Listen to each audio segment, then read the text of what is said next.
Hello. अहो madam आमचं ते रस्त्याचं का होईल? अहो होईल ना सर, सांगितलं ना तुम्हाला, मी टीम पाठवते, होऊन जाईल. होय. हां तेवढं करा ना, लवकर करा ना, लय दिवस झाले रखडलंय. हां नाही नाही, सांगितलंय मी टीमला, येतील ते सगळी पाहणी करतील आणि घेतील करून. बरं बरं, तेवढं बघा बरं का मॅडम, पण लवकरात लवकर. हो हो ठीक आहे चालते. हां चालतंय, धन्यवाद मॅडम. Okay okay okay. नमस्कार मॅडम. नमस्कार. बरं ते आपल्या तेवढं गाड्या सोडायचं काम करा ना तेवढं. अहो कशा सुटती ना, आता त्या वाळूच्या गाड्या आहेत धडधडीत, त्याच्यात वाळू पकडली. अगोदरची तिथं सगळी सिस्टीम होती, तुम्ही नवे आले, सगळ्यांना किती जणांना समजून सांगावं हे? अहो सगळं मान्य आहे, सिस्टीम होती पण सिस्टीम चेंज होती, काळानुसार बदलावं लागतं. एवढं इमानदार राहून जमत नाही मॅडम. आमची सिस्टीम बसलेली आहे. तुम्हाला काय वाटतं, एक गाडी पोहोचवण्यासाठी आमची 4-4 माणसं असतात.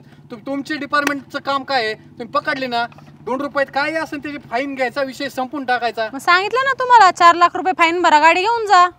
4 लाख तर तुम्हाला भरायचे नाहीत, मग काय करू मी? सरळ सरळ तुमच्या 4 गाड्या पकडल्यात, वाळू आहे त्या गाड्यांमध्ये, कोणत्या बेसिसवर गाडी सोडायची मी? एखादी गाडी पकडली असती, समजा काहीतरी पैशात कमी जास्त केलं असतं. 4 गाड्या सापडलो का? सारी दुनिया करते. तालुका एवढा मोठा, 200 गाव त्यात. मग सुरुवात चालली ना माझी. मग आम्ही धरायचे का आधी? आता मला माहिती नाही ना, आधी याला धरायचं मग त्याला धरायचं, असं मला कोणी ठरवून सांगितलेलं नाही ना. उद्या मॅडम ध्यानात ठेवा, तुमची गाडी कुठं असते, एकटा असतात तुम्ही. हा मग काही पण होऊ शकतं. काही पण होऊ शकतं, हे मी पण बोलू शकते. तुमच्या गाड्या मी सोडणार नाही, वरती अजून फाईन लावून, काही पण करू शकते मी. मला उलटी धमकी द्यायची नाही तुम्ही. तुम्ही आता नवीन आलात, लय हवे तोडू नका. हे बघा, अजून तुम्हाला इथं फिरायचंय, लोक कसे कसे आहेत ना, फक्त एकटं हे नाहीये. एकटा माणूस पण लय होतो. बावड्या मॅडम जरा काय जरी बोलता ती. कायदा हायत तवर, उद्या त्या बी कुठंतरी गुत्त्यान, आणि तेव्हा तुमची नोकरी गेली आणि सस्पेंड झाला, तुम्ही आमच्यासारखा एक साधारण माणूस असताना त्यावेळेस तुम्ही ना आम्ही इथं. कसं आहे मॅडम, आमच्या घरात आहे ना गालास फोडल्याचं वारानं कधी कोणी दिलं नाही, आणि तुम्ही तर आमचं टरक पकडल्यात. मग हा, बाकी काय मानापानाचं असून तुमचं देण्या घेण्याचं आम्ही बघू ना. तुम्ही खा, आम्हाला खाऊ द्या, तुमचं व्यवस्थित चालू द्या, तरच आपलं डमन. हे बघा, नाही तर हो का मॅडम, तुम्ही लवकरच बदली होऊन जाता ना. आमची पोच कुठपर्यंत आहे ना आम्हाला माहिती. तुमची पोच जिथपर्यंत आहे ना, त्यांना सांगायचं गाड्या सोडवायची, धमक आहे ना तर गाड्या सोडवायच्या. मी बी पुढं काय फाईल लावायची ना, मी माझी फाईल लावते. तुम्ही घंटा फाईल लावताय आमच्या. मी काय फाईल लावते ना ते तुम्हाला कळन.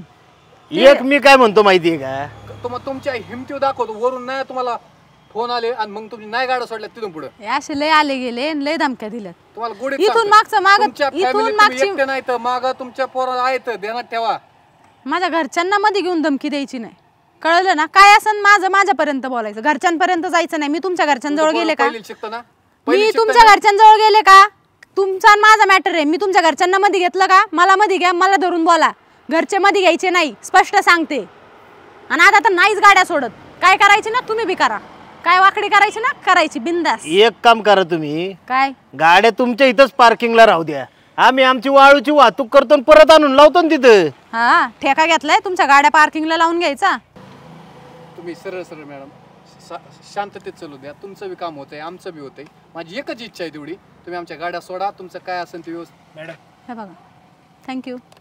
तुमच्या गाड्या सोडायच्यात ना, तुम्ही ऑफिसला या, तुमच्या गाड्या सोडते, दंड भरून टाका, गाड्या घेऊन जा. मला काय त्या गाड्यांचं लोणचं नाही काय घालायचं. दंड तुमचं भरून टाकू. ठीक आहे, दंड भरा आणि गाड्या घेऊन जा. पण माझं म्हणणं गोडीत ऐका, तुमचं इमानदारीने चालू द्या ना. माझं इमानदारीत सेटलमेंट नाही करायची मला. इमानदारीत पहिलं बोलले ना, इमानदारीत मी चलते, इमानदारीत तुम्ही चाला, कळलं ना? सरकता साईडला भाऊ. चले मॅडम, तर तसं नाही करायचं. काल वेगळा आहे, नवीन नवीन नोकरी लागल्यात. असे किती आले गेले, आम्ही इथंच आहेत. मला असे धमकी देणारे लय आले लय गेले.